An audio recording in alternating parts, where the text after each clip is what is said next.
तो रीसेंट हम्म। डेवलपमेंट्स की भी अगर देखें काफी प्रभावित जैसे इलेक्शंस में हो रखा है। जैसे मोदी जी का रीसेंट झारखंड रैली, जहां उन्होंने विकास और राष्ट्रवाद पे बात करी। राहुल गांधी का तो खैर क्या बोले, उनको तो किसान पे ही है। और स्ट्रैटेजी उनकी इस हिसाब से काफी मतलब बहुत ही एग्रेसिव रहती है हर चीज में। अब इक्वेशन, पॉलिटिकल इक्वेशन है, वो हेमंत सोरेन वर्सेस बीजेपी है। ये तो बात सही है। नमस्कार दोस्तों। तो स्वागत है नमस्कार। आप सबका। तो आज के नए संस्करण में हम लोग बात करेंगे ये जो इलेक्शंस हो रहे हैं इंडिया में 3 राज्यों में। तो उनमें बेसिकली राहुल और मोदी का जो फैक्टर है वो कैसा रहेगा। और मतलब इन जनरल के बात करेंगे, प्रिडिक्शन नहीं कर रहे अभी यहाँ पे, बट जस्ट कैसा रहेगा वो सब करते हैं बात। तो आगे बढ़ते हैं। तो आज हम मतलब जैसे जम्मू कश्मीर, झारखंड और हरियाणा की बात कर रहे हैं, उन पे फोकस कर रहे हैं। अब बड़ा सवाल ये है कि कैसे नरेंद्र मोदी या फिर राहुल गांधी अपने लीडरशिप से इन इलेक्शंस का शेप करते हैं। क्या 2024 के चुनाव में मोदी जी का राष्ट्रवाद और विकास का मॉडल चलेगा, या राहुल गांधी का कम्युनिज्म और बाकी जो उनका वेलफेयर का होता है वो ज़्यादा लोगों को प्रभावित करेगा।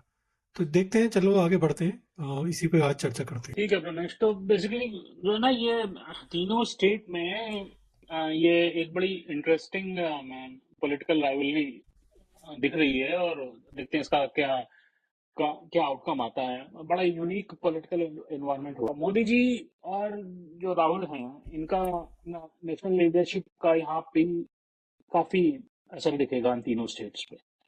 अब देखना होगा कि ये दोनों लीडर कैसे अपने एजेंडा वोटर्स के सामने प्रेजेंट कर रहे हैं, कर चुके हैं, और इसका कैसे ये इम्प्रेस करते हैं वोटर्स को, कैसे ये प्रभावित करते हैं, ये एक देखने वाली बात है। हाँ बिल्कुल, सही बोल रहे हो शैलेन। तो बेसिकली क्या है कि जैसे हम देखें तो इन सब में मतलब ये राहुल का एक्चुअली थोड़ा प्रभाव ज़्यादा लग रहा है अभी। बट इसमें मतलब वही है कि इसमें आगे जाके देखेंगे। बट जैसे मतलब 2024 के जनरल इलेक्शन की तरफ भी बढ़े अगर देखें हम्म। तो ये छोटे स्टेट इलेक्शन भी नेशनल पॉलिटिक्स का एक मिरर बन जाते हैं ना।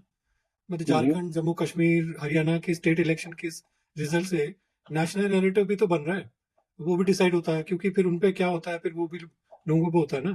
तो आज हम देखेंगे कि मतलब राहुल गांधी और मोदी जी का जो नेशनल इन्फ्लुएंस का उपयोग करके इन राज्यों में अपनी प्रेजेंस एस्टेब्लिश कर रहे हैं कि क्या होता है। तो प्रमेश, एक चीज है कि देखिए, जैसे आप कह रहे हो ना कि राहुल का प्रभाव ज्यादा लग रहा है, लेकिन लिटिल डिफर लिटिल बिट, तो चलो स्टेप बाय स्टेप देखते हैं। जैसे अगर देखो झारखंड की बात करें ना, तो झारखंड में जो इक्वेशन, पॉलिटिकल इक्वेशन है, वो हेमंत सोरेन वर्सेस बीजेपी है। ये तो बात सही है। तो अब बीजेपी में पूरा पैकेज है, वहां मोदी जी भी हैं, सब सब कुछ है, बीजेपी है, सब कुछ है। हम्म, जो मुझे जो लगता है कि आर्टिकल 370 को कैसे पब्लिक ने वहां पे परसीव किया, क्योंकि वहां पे मेजोरिटी जो है एक ही समुदाय के लोग हैं। अब उनकी सोच क्या है, क्या नहीं, सबको तो पता ही है। तो उसका आउटकम वो अलग कहानी है वहां पे। तो मुझे नहीं लगता कि जम्मू कश्मीर में चाहे मोदी हो चाहे राहुल हो, उनका कोई उतना ज्यादा इन्फ्लुएंस नहीं है। वो जम्मू कश्मीर का जो है ना चुनाव, आर्टिकल 370 वर्सेस जो है, हम्म। कैसे इनकाउंटर करते हैं या बीजेपी कैसे इनकाउंटर करती है, चुनाव वो है। तो अगेन हरियाणा में आपका कास्ट पॉलिटिक्स, किसान आंदोलन versus BJP, and on top of that Modi ji. तो ये मेरे को लग रहा है, तो देखने वाली बात है कि इन सबका क्या होगा। हाँ ये तो बात सही है। खैर सही कह रहे हो। तो मतलब खैर जो भी है उसका वो देखते हैं कि मोदी फैक्टर कैसे रहेगा इसमें। तो सबसे पहले अगर मोदी जी के राष्ट्रवाद और उनके डबल इंजन सरकार के इम्पैक्ट समझा जाए, हम्म। तो झारखंड में मोदी जी विकास का संदेश और रीजनल आइडेंटिटी का इंटीग्रेशन का एजेंडा काफी जोर पकड़ रहा है ना। मतलब झारखंड काफी ट्राइबल इश्यूज है, और मोदी जी जो नेशनल डेवलपमेंट एजेंडा के बीच का कॉन्फ्लिक्ट इलेक्शन का एक फैक्टर तो बन रहा है ना। बात सही है। सेम चीज में एक चीज और चीज है प्रमेश की, जम्मू एंड कश्मीर को अगर आप देखो, तो जम्मू एंड कश्मीर, जैसे मैं अभी बोल रहा था कि ये इलेक्शन जो है ना आर्टिकल 370 के बाद का एक काइंड ऑफ टेस्ट है वहाँ की हम्म, पब्लिक के लिए। तो ये यहाँ के वोटर्स जो है ना काफी डिवाइडेड है, और उनका जो नेशनल सिक्योरिटी और डेवलपमेंट का नैरेटिव वहाँ के ग्राउंड रियलिटीज से कनेक्ट कर पाएगा, ये देखने वाली बात है। देखो एक चीज और है वहाँ पे कि देखो डेवलपमेंट अभी तो कुछ हुआ नहीं है वहाँ पे जम्मू एंड कश्मीर। तो जब डेवलपमेंट के कुछ इनिशिएटिव शुरू हुए हैं, बट वो पब्लिक में अभी दिख नहीं रहे, पब्लिक को उसका बेनिफिट नहीं वहाँ मिल रहा पे है तो अभी। टूरिज्म ही चल रहा है, बाकी तो और क्या है। हाँ, अभी तो हो सकता है आगे चल के कुछ हो, तो इट्स टू अर्ली टू से। तो बेसिकली ये मोदी जी ने अपने अपनी रैलीज में काफी एम्फेसिस दिया है कि विकास और राष्ट्रवाद ही रास्ता है। तो देखो वहाँ की पॉपुलेशन जो है ना एक स्पेसिफिक समुदाय की, वो आई डाउट कि उनको इन सब चीजों का बहुत फर्क पड़ेगा। हाँ, उधर दूसरे साइड में जो राहुल गांधी हैं और उनके जो अलायंस हैं, आईएमसी, वो लोग बार बार एक ही चीज बोल रहे हैं कि हम यहाँ पे लोकल गवर्नमेंट बनाएंगे, और जो कि दिल्ली से न चले। तो वो थोड़ा एंटी नेशनलिस्टिक स्टेटमेंट्स है। और वो तो ये भी और बात कर रहे हैं ना कि 370 हम वापस लाएंगे अगले साल। 370 हम वापस लेके लेके जाएंगे, तो वो उस चीज को कैश कर रहे हैं। वही सब चीजों से किसी भी पॉलिटिकल पार्टी को अवॉइड करना चाहिए। लेकिन आई डोंट नो कि कब राहुल गांधी या उनकी जो पार्टी है कांग्रेस या उनकी एलाइज हैं आईएनसी, इन लोगों को अकल आएगी। नेशनल इशू सबसे इंपॉर्टेंट होते हैं, वो लोग को तो इन सब चीजों पे कोई असर ही नहीं पड़ता। और मैं बार बार ये कहता हूँ कि राहुल गांधी इंडिया को, भारत को डिवाइड करना चाहते हैं फॉर अपनी पॉलिटिकल सर्वाइवल। ये तो बात सही है खैर। तो वो अलग डिबेट हम कभी कर सकते हैं, लेकिन जम्मू कश्मीर में इन्हीं सब डर्टी पॉलिटिक्स की वजह से जम्मू कश्मीर का चुनाव आर्टिकल 370 वर्सेस करंट पॉपुलेशन की ओपिनियन फॉर आर्टिकल 370, तो वो स्टोरी वहां बहुत अलग है। हाँ, बट ये हरियाणा में भी देखें जैसे, तो मोदी जी का लीडरशिप का फोकस गवर्नेंस और सेंट्रल वेलफेयर स्कीम्स पर ही है ना। लेकिन उनका अभी भी मतलब किसान आंदोलन के प्रति नाराजगी का समान, मतलब उनका जैसे सामना करना पड़ रहा है ना। तो बेसिकली जो किसान है वो मोदी से बहुत खफा है। तो चैलेंज होगा कि किसानों के प्रति मतलब अपनी पॉलिसीज को वापस से पॉजिटिव लाइट में कैसे दिखाना पड़ेगा। तो ये एक एक्चुअली आई थिंक हरियाणा और पंजाब का जो प्रॉब्लम है ना मोदी जी के लिए, वो एक बहुत बड़ा फैक्टर है अभी बीजेपी का। देखिए प्रमेश, किसान अगर मोदी या करंट सेंट्रल गवर्नमेंट से खफा है, तो उसका एक रीजन भी होता है। तो करंट सेंट्रल गवर्नमेंट को और हर चीज मोदी मोदी करने का क्या मतलब है, बट करंट सेंट्रल गवर्नमेंट है, उनको किसानों की पल्स लेनी चाहिए कि वहां पे क्या है, और क्या फेक नैरेटिव है, और क्या रियल में फिक्स करना है। तो वो चीज करंट गवर्नमेंट लैक कर रही है। ये तो दैट्स वाई किसान इनसे खफा है।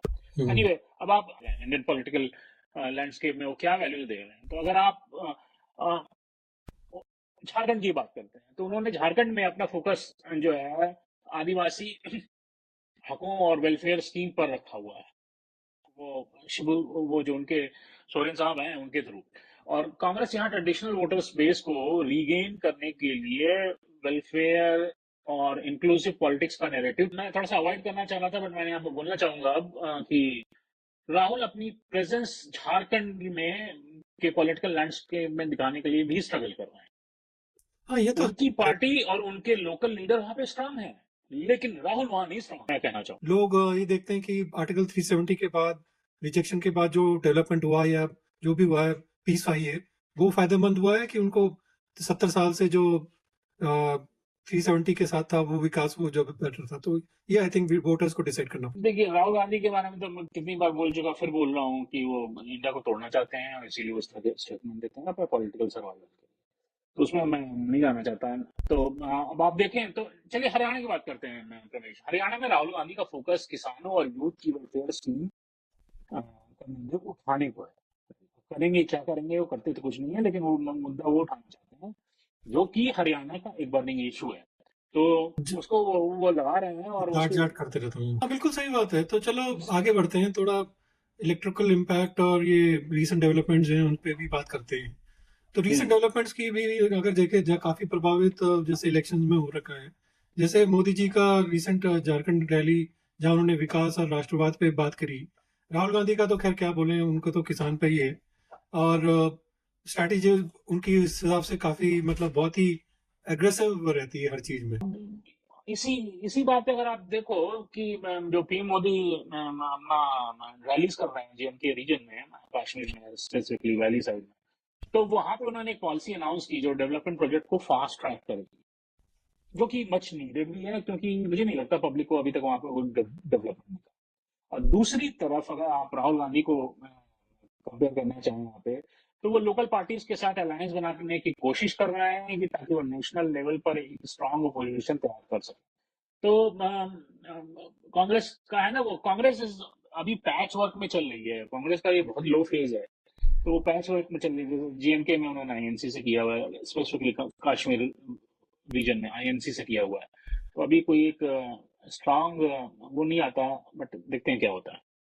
चलो आगे बढ़ते हैं फिर। तो झारखंड में सबसे बड़ा चैलेंज है क्या, मतलब मोदी जी के लिए क्या, मतलब एक ये ट्राइबल इश्यूज तो है, वो पूरा ट्राइबल स्टेट है, बहुत गरीबी भी बहुत है, हालांकि मिनरल रिच है बट गरीबी बहुत है, तो उन पे कनेक्ट करना आई थिंक सबसे बड़ा चैलेंज रहेगा उनको। वोटर्स यहाँ रीजनल प्राइड को काफी मतलब लेकर सेंसिटिव भी रहते हैं ना, तो क्या मोदी जी उनके अपने विकास के एजेंडे में साथ जोड़ पाएंगे? हाँ, झारखंड देखते हैं, मतलब मेरे मेरे माइंड में ना झारखंड पेंडुलम की तरह चल रहा है। देखेंगे आउटकम क्या होता है।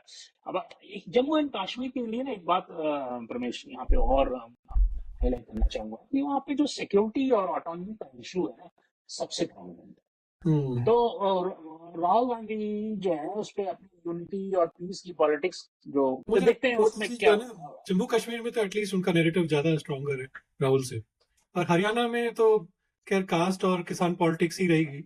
तो हम्म मोदी जी को अपने मतलब जैसे नेशनल स्कीम्स के बारे में यहाँ वोटर्स को बताना पड़ेगा, बट आई डोंट नो, मतलब आई थिंक वो बहुत ज्यादा पोलराइज्ड है।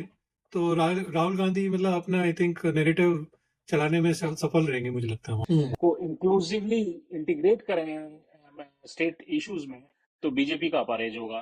तो वो देखने वाली बात होगी, इलेक्टोरल आउटकम जब आएगा तो उसको हम एनालाइज कर सकते हैं। हाँ बेसिकली आई थिंक ये इलेक्शन जो है ना, मोदी जी का जो राष्ट्रवाद है और राहुल गांधी का जो डिवाइसिव पॉलिटिक्स है उसी के हम्म, खिलाफ है, मतलब वही that is the main I think agenda here. हाँ एकदम। तो अब दोस्तों, आपके विचार क्या हैं इन तीनों स्टेट के इलेक्शंस के लिए? आप अपने विचार कमेंट सेक्शन में जरूर लिखिए कि इन इलेक्शंस में आपको कौन सी स्ट्रेटजी प्रभावित करती है। और अगर आपको ये डिस्कशन पसंद आए तो हमारे चैनल को सब्सक्राइब करिए, लाइक करिए, और अपने विचार हमारे साथ शेयर करिए। हाँ बिल्कुल, और अगली बार तक के लिए नए इशू पर चर्चा करेंगे जो देश के पॉलिटिकल लैंडस्केप को और भी प्रभावित करेगा। तो सच्चाई से जुड़े रहें और आज संवाद करते रहें। तब तक के लिए नमस्कार, जय हिंद। नमस्कार, धन्यवाद।